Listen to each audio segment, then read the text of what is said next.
Kukuha ka ba ng first big bike mo? O baka naman galing ka sa 1000cc or kung tawagin natin na liter bike. At ngayon naghahanap ka ng medium weight na hindi ka bibiguin at pwede mong magamit sa pang-commute mo araw-araw. Kung ganyan ang hanap mo, Paps, nasa tamang channel ka. Ngayong araw, ihimayin natin kung bakit ito si Honda CB650R ang tinaguriang sweet spot ng mga big bike dito sa Philippines.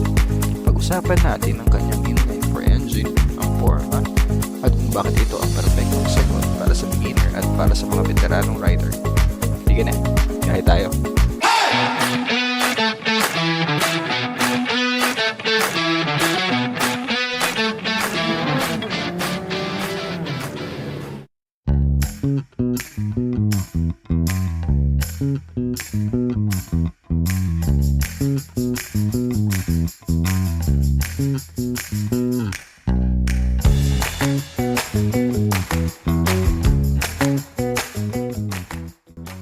Simulan muna natin sa mga Paps natin nagsisimula pa lang sa mundo ng big bike.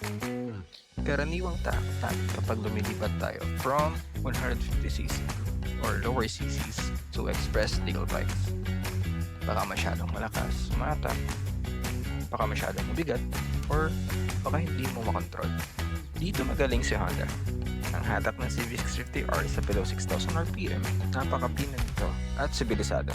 Hindi ka niya biglang bibiglain or itatapon sa likod para ka lang nagmamaneo ng mas mabigat na mas pino na motor.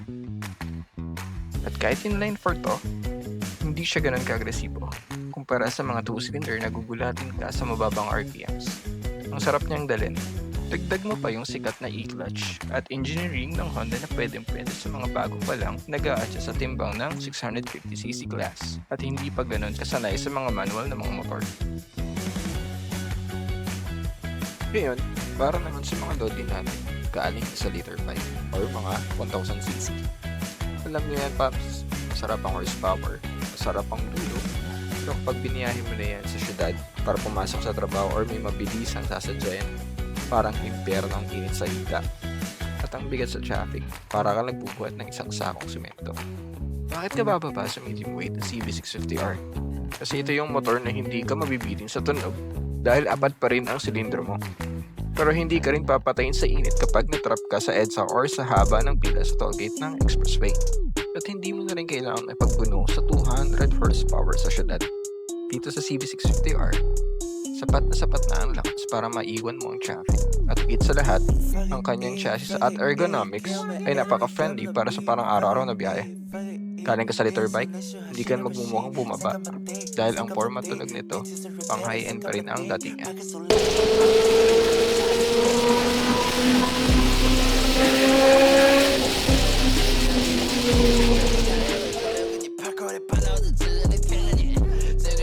At syempre, kakasundo dito sa bagay na to ang mga beginner at pro rider.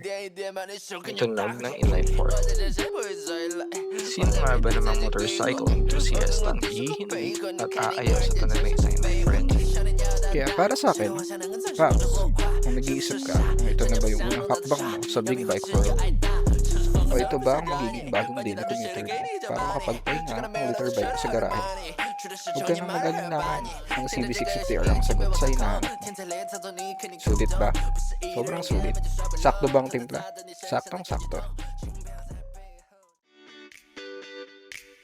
Kung nakatulong sa inyo ang video na to para makapag-desisyon, i-hit mo naman yung like button at mag-subscribe ka na rin. Para sa mga may-ari na ng CB650R dyan, anong masasabi? First big bike ride ba to?